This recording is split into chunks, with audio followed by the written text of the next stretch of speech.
बनना है तो नीरज चोपड़ा जैसा बनो। इन मक्कारों की तरह अगर बनोगे तो रोजगार की अभिलाषा छोड़ दीजिए, तुम्हारे आने वाले बच्चे चितकबरे पैदा होंगे, मैं गारंटी से बोल रहा हूं। क्योंकि ये रंग बिरंगे जो बागड़ बिल्ले हैं जिनको तुम फॉलो कर रहे हो, ये तुम्हें जीवन में कुछ खास नहीं सिखा पाएंगे, लड़ने के अलावा, गाली देने के अलावा। एमपी पटवारी में घोटाला हो रहा है, जो टॉपर नहीं होना चाहिए था वो टॉपर हो रहा है, जिसकी औकात पेपर पास करने की नहीं है, मध्य प्रदेश में पटवारी टॉपर हो रहा है। कच्चा बादाम ये मटका लो वो मटका लो, जीवन इसी में निकल जाएगा। रील में फंसे हुए हैं, डेटा फ्री मिल ही रहा है, क्या मुद्दों से लेना है। तुमको लगता है रील की दुनिया ही वास्तविक दुनिया है। जब बड़े होगे 10 साल के बाद समझ में आएगा, रोड के किनारे ठेला लगाओगे, फिर रील की तरह चिल्लाओगे, ए कच्चा बादाम कच्चा बादाम।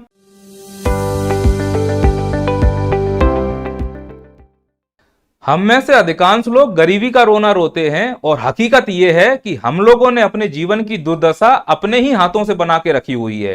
क्योंकि जीवन में जो हमें काम करना चाहिए वो तो हम करते नहीं हैं, और हम ऐसे कामों में लगे हुए होते हैं जिनको करने से हमारे जीवन में किसी भी प्रकार की कोई तरक्की हो ही नहीं सकती। उदाहरण के तौर पर आपको क्या करना चाहिए, जैसे आज संसद में बजट पेश हुआ है, तो हम सभी भारतवासियों को वो बजट सुनना चाहिए था, और उस बजट को पढ़कर यह एनालिसिस करना चाहिए था कि सरकार ने हमको क्या क्या सुविधाएं दी हैं और कौन कौन सी सुविधाएं और देनी चाहिए थी। जब बजट पढ़ोगे, चीजों को समझोगे, तो अपने अधिकारों की जानकारी होगी और तुम तक वो सुविधाएं आएंगी और तुम गरीबी के चक्कर से बाहर आ जाओगे। पर तुम ऐसा नहीं कर रहे हो। तुम क्या कर रहे हो? तुम वो काम कर रहे हो जिसको करने से तुमको कोई फायदा नहीं होगा। नेताओं की रैलियों में जा रहे हो, फालतू समय में अश्लील गाने सुन रहे हो, या फिर पंडित मौलवियों के मंडपों में बैठ रहे हो जिससे वो तुम्हें भविष्य के सपने दिखा रहे हैं। सपने देखने से सपने पूरे नहीं होते हैं। सपने पूरे करने के लिए मेहनत करनी पड़ती है, और मेहनत तो हम लोग कर रहे हैं पर गलत दिशा में। कैसे? जो हमको करना चाहिए वो हम कर ही नहीं रहे हैं। उदाहरण के तौर पर समझना, भारत का एक ट्रेंड समझिए। इस व्यक्ति को देखो, इनका नाम है नीरज चोपड़ा जी। जब यह विनिंग मेडल ओलंपिक से लेकर आए थे तो इनके पीछे भीड़ देखिए, स्वागत के लिए लोग देखिए। यानी जो भारत में मेहनत करता है उस मेहनत को समझने के लिए लोग मेहनती भी होने चाहिए। मेहनत करके मेडल लाया, पीछे लोग नहीं हैं, उसका स्वागत करने के लिए लोग खड़े ही नहीं मिले। बाद में 2-4 लोगों ने स्वागत किया, और जिन लोगों ने स्वागत किया वो मेहनती लोग थे, क्योंकि मेहनत की कद्र मेहनत समझता है। ऊपर इन मक्कारों को देखिए, ये कौन है, इनका समाज में क्या योगदान है, इस बात के अलावा कि इन्होंने जाकर टीवी पर गालियां दे दी, इससे लड़ाई कर ली, उससे लड़ाई कर ली। क्योंकि देश की प्रकृति समझिए आप क्या है, कि अगर आप किसी को गाली दे सकते हो, किसी को धक्का मुक्की कर सकते हो, किसी की बेइज्जती कर सकते हो, किसी के ऊपर मजाक बना सकते हो, तो तुम स्टार हो। और ऐसे स्टारों का सम्मान हो रहा है। चूंकि ये मक्कार हैं तो मक्कारों का सम्मान मक्कार ही करेंगे। तो ये जो पीछे भीड़ खड़ी हुई है मक्कारों की भीड़ है, और कई मक्कार मुझे देख रहे होंगे तो उनको ये लग रहा होगा कि ये भी एक मक्कार है जो मेरे मक्कार के बारे में मक्कारी की बात कर रहा है। और फिर ये भीड़ ये बोलेगी कि सर हम गरीब हैं, हमें रोजगार नहीं मिल रहा है। अरे हरामखोरो, जब तुमने यहां पर इसको फॉलो किया है तो ये तुमको वही देगा जो इसने अचीव किया है, मक्कारी। तो तुम्हें मक्कार ही बना रहा है, तो फिर रोजगार की मांग क्यों कर रहे हो? रोजगार के लिए मेहनत होना चाहिए, अपने अधिकारों की जानकारी होनी चाहिए। बनना है तो नीरज चोपड़ा जैसा बनो।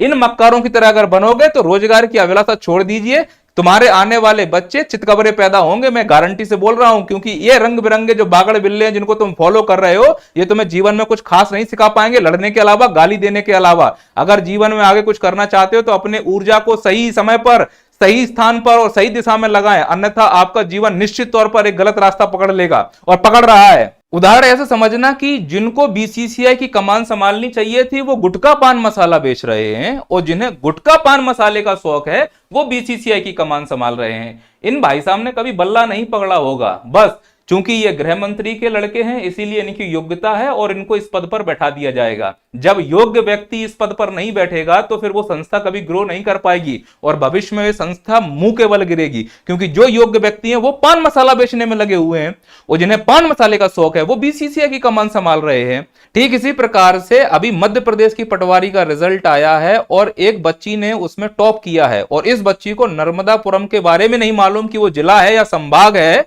उस बच्ची को मध्य प्रदेश का पटवारी टॉप किया गया है, तो भ्रष्टाचार ही है ना। तो जो अयोग्य हैं वो टॉप कर रहे हैं, और जो योग्य हैं वो लाठियां खा रहे हैं। इसीलिए देश हमारा आगे नहीं जा पा रहा है। इसीलिए मैं बोल रहा हूं कि जो होना चाहिए वो नहीं हो रहा है, और जो नहीं होना चाहिए वो इस देश में निरंतर होता जा रहा है। इस देश में पंडालों में, मौलवियों पंडितों के पंडालों में, ये देखो एक बाबा का पंडाल लगा हुआ जो प्रवचन सुना रहा है। यहां भौकाल देखो आप, कितना शानदार यहां पर माहौल बना हुआ है, चकाचौंध है चारों तरफ, यहां पर प्रवचन हो रहे हैं। तो जिस देश में प्रवचन के लिए इतने शानदार पंडाल, देखो ध्यान से इन पंडालों को कि इसमें इस प्रकार से बड़े बड़े लोगों की व्यवस्था की गई है। स्पेशल लोग यहाँ पे, मध्यम लोग यहाँ पे, गरीब लोग यहाँ पे कैटेगराइज कर दिया गया है। धर्म के अंदर भी, धर्म तो सभी के लिए बराबर है ना, क्योंकि ये बड़ी बाप की औलादे हैं इसलिए इनको आगे बैठाया जाएगा, ये मध्यम बाप की औलादे हैं इनके बीच में बैठाया जाएगा, ये गरीब गुरबा हैं इन्हीं की वजह से पूरा इनका दुकान चल रहा है, उनको पीछे डाल दिया जाएगा। जिनकी वजह से इनकी दुकान चल रही है, जिनकी वजह से देश चल रहा है, बस इस देश में उन्हीं की सुनवाई नहीं होती है, और जो चार मक्कार होते हैं उनको आगे बैठा दिया जाता है। तो ये प्रवचन है क्या? तो जिस देश में प्रवचन के लिए माहौल हो, भौकाल हो, जिस देश में शानदार इस प्रकार का इंफ्रास्ट्रक्चर रातों रात तैयार कर दिया जाता हो, और उसी देश में अस्पतालों की हालत, स्कूलों की हालत इस प्रकार से हो, तो वो देश समझ जाए ना कहां पर पहुंचने वाला है। तो हमें करना क्या था? चकाचौंध करनी थी स्कूलों में, अस्पताल में, और जो भागवत पंडित मौलवी सुनाते हैं वो एक गुरु की तरह इस प्रकार से सुनाया जाना चाहिए कि उसमें सभी के भाव समान हो। पर आजकल तो भागवत सुनाने वाले भी गाड़ियों में आते हैं, एसीओ में बैठकर भागवत सुना रहे होते हैं, और भागवत में सुनाते हैं कि किस प्रकार से भगवान राम ने 14 वन वनवास में काटे, उनके दुख को बचाते हैं, और खुद एसीओ में आकर बैठ जाते हैं। तो ये भागवत सुना रहे हैं, ये अपने जीवन को भोग कर रहे हैं, ये लूट रहे हैं भागवत के नाम पर, धर्म के नाम पर हमको गलत रास्ते पर ले जा रहे हैं। यही कह रहा हूं कि भारत में जो होना चाहिए वो नहीं हो रहा है, और जो नहीं होना चाहिए वो होता चला जा रहा है। यहां भारत की हालत तो यह है कि एक बावा व्यापारी बन रहा है, और भारत में जो नीतियों की चलते जो व्यापारी हैं वो बेचारे बावा बनते जा रहे हैं। पेटीएम की जो हालत है वो आज किसी छुपी हुई नहीं है, सरकार को इसको सपोर्ट देना चाहिए था। ये वही पेटीएम है जब भारत में विमुद्रीकरण हुआ था, डिमोनेटाइजेशन हुआ था, तो इसी पेटीएम ने भारत की लाज बताई थी, क्योंकि हर जगह पैसे की कमी थी तो पेटीएम स्कैन करके लोग काम चला रहे थे। आज उसी पेटीएम को सहारा नहीं मिला और इस पेटीएम को पूरी तरह से बंद करने की तैयारी की जा रही है। हालांकि इसकी भी कमी है, जो इसका मालिक है, इसने आरबीआई के नियमों का उल्लंघन किया। पर आरबीआई से मैं ये पूछना चाह रहा हूं कि अगर आपने नोटिफिकेशन दिया था कि इसने नियम का उल्लंघन किया, तो स्पष्ट कीजिए कि इसने किन नियमों का उल्लंघन किया, क्योंकि भारत में और भी कई ऐसी संस्थाएं जिन्होंने नियमों का उल्लंघन किया, उनके ऊपर कोई कार्रवाई नहीं की जा रही है। तो यह कार्रवाई क्या एक तरफा या द्वेष के द्वारा की जा रही है, या इसके पीछे कोई साजिश है? क्योंकि यही सवाल हमको पूछना चाहिए, पर हम ये सवाल पूछ नहीं रहे हैं, क्योंकि जो होना चाहिए वो हो नहीं रहा है, और जो नहीं होना चाहिए वो इस देश में होता जा रहा है। हालत तो यह है कि इस देश में तुम तक जानकारी पहुंचाने के लिए न्यूज चैनल होने चाहिए थे, तो एक टीचर को न्यूज सुनानी पड़ रही है, और जो न्यूज सुनाने वाले हैं वो माहौल बनाते घूम रहे हैं। या ये कहूं मैं कि जो न्यूज सुना सकता था वो जेल में है, और जो जेल में रहकर आए हैं वो भारत में आज न्यूज सुना रहे हैं, क्योंकि भारत में जो होना चाहिए वो नहीं हो रहा है। अगर हकीकत को देखोगे तो इसमें नुकसान हमारा और आपका ही है। जो नेता और व्यापारी हैं वो तो मजे में हैं, अगर उनकी दुकानें आज बंद हो जाएंगी, उनकी पूरी पीढ़ी जीवन भर बैठकर खाएगी। हमारे पास क्या है? हम तो आज काम करेंगे तब रात का चूल्हा जलेगा हमारे घर में। और जब कोरोना में पूरे भारत में लॉकडाउन लगा था तो तरस गए थे खाने के लिए, और हम लोग निकले थे शहर से बाहर कि जाएंगे शहर में नौकरी करेंगे, वापस अपने घरों में पैदल आए थे हम। तो जब वो गरीब चल रहा था पैदल, तो वो पैदल नहीं चल रहा था, पैदल चल के भारत की औकात माप रहा था कि हमारे राजनेताओं ने 70 सालों में हमारे लिए क्या किया। तो मालूम चला हम 68% लोग, यानी गरीब लोगों के लिए जो गांव में रहते हैं, कुछ नहीं किया, केवल जो कुछ किया वो चंद लोगों के लिए किया, और बोलते हैं कि हम गरीबों की सरकार है। कोई भी सरकार गरीब की सरकार नहीं है, केवल मजाक बना सकती है। यह केवल अपने स्वास्थ्य के लिए, अपने आप के लिए, बच्चों के लिए, पार्टी के लिए ही सोचते हैं, देश के लिए नहीं सोचते हैं। इसीलिए बोला हूं देश में जो होना चाहिए वो नहीं हो रहा है, जो नहीं होना चाहिए वो निरंतर होता चला जा रहा है। इस देश में आप देखो एक कंट्राडिक्शन सा बन चुका है। एक तरफ ये बोला जा रहा है कि 80 करोड़ लोगों को अनाज देंगे, और दूसरी तरफ बोला जा रहा है कि हम 5 ट्रिलियन इकोनॉमी बनाएंगे। कैसे संभव है? 80 करोड़ लोगों को आप अनाज देने का मतलब है कि वो लोग अनाज भी नहीं खरीद पा रहे हैं। नहीं सर, ये तो कोरोना की बात थी। कोरोना के बाद भी यहां पर स्पष्ट रूप से लिखा हुआ है कि 2023 दिसंबर तक 80 करोड़ लोगों को मिलेगा मुफ्त अनाज। अब तो कोरोना नहीं है 2023 में, अब तो इकोनॉमी पटरी पर आ गई है। तो इसके दो ही कारण हो सकते हैं, या तो कोरोना है या फिर इकोनॉमिक पटरी पर नहीं आई है। और अगर दोनों ही नहीं है तो फिर ये अनाज मुफ्त क्यों बांटा जा रहा है? इससे यह स्पष्ट होता है कि भारत में 80 करोड़ लोग भूखे हैं, और दूसरी तरफ तुम बात करते हो 5 ट्रिलियन इकोनॉमी बनाने की। तो ये कंट्राडिक्शन नहीं है तो क्या है? 5 ट्रिलियन इकोनॉमी और 80 करोड़ लोगों को अनाज 5 किलो बांटना, यह कंट्राडिक्शन को पूरी तरह से दिखाता है। भारत में एक परंपरा बिल्कुल बन चुकी है। कैसी बन चुकी है कि जिन लोगों को बाहर से मंदिर के दर्शन करने चाहिए थे, वो लोग मंदिर में बैठकर पूजा कर रहे हैं, और जिन लोगों को मंदिर में आकर पूजा करनी चाहिए थे वो लोग बाहर से बैठ के दर्शन कर रहे हैं। अब इससे ज्यादा और क्या विपरीत गंगा बहेगी? बोलते ना उल्टी गंगा बह रही है, ये विकास की उल्टी गंगा है। जो काम जिसको करना चाहिए था वो काम वो ना करते हुए कोई भी काम करने में लगा हुआ है। वन मैन आर्मी शो चल रहा है इस देश में। पॉइंट है इस चीज को समझने के लिए कि आखिरकार हमारी दिशा कहां है। जिस देश में बुलेट ट्रेन की बात हो रही हो उस देश में जनरल लोग ऐसे भरकर जाते हैं। समझना इस चीज के लिए कि पहले रेल में जनरल डब्बों की संख्या ज्यादा होती थी, अब अचानक से ऐसा क्या हुआ कि रेल में एसी डब्बों की संख्या बढ़ा दी गई, स्लीपर की संख्या बढ़ा दी गई।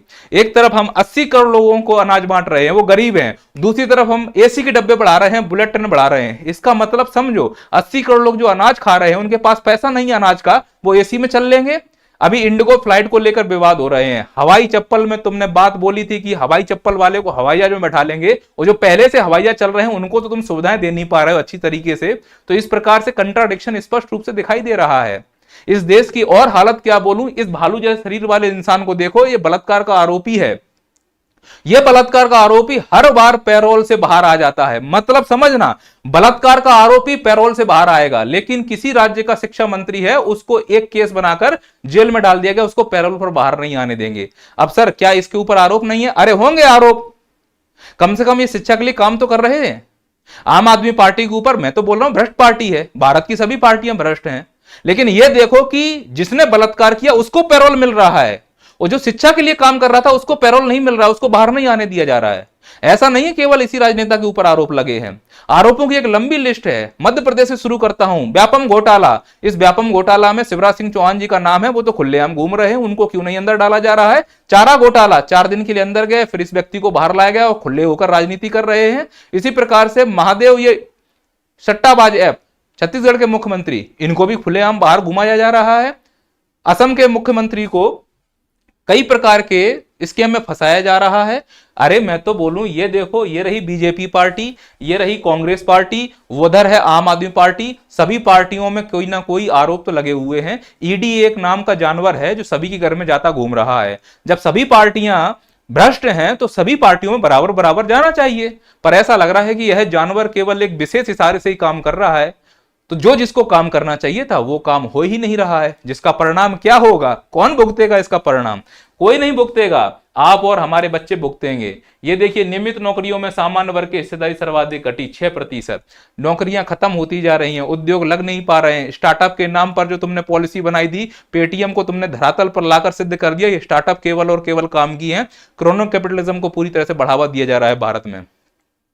तो ये जो नौकरियों का हिस्सा घट रहा है, इसका क्या परिणाम होगा? आरआरबी, एएलपी वाले बच्चे बेचारे आंदोलन कर रहे हैं, सड़कों पर लाठियां खा रहे हैं, इन सरकार को शर्म नहीं आ रही है। वो अपने हक की मांग कर रहे हैं। 3 लाख वैकेंसियां हैं तो केवल तुम 50,000, 10,000, 5,000 वैकेंसी निकाल रहे हो, ऊंट के मुंह में जीरा।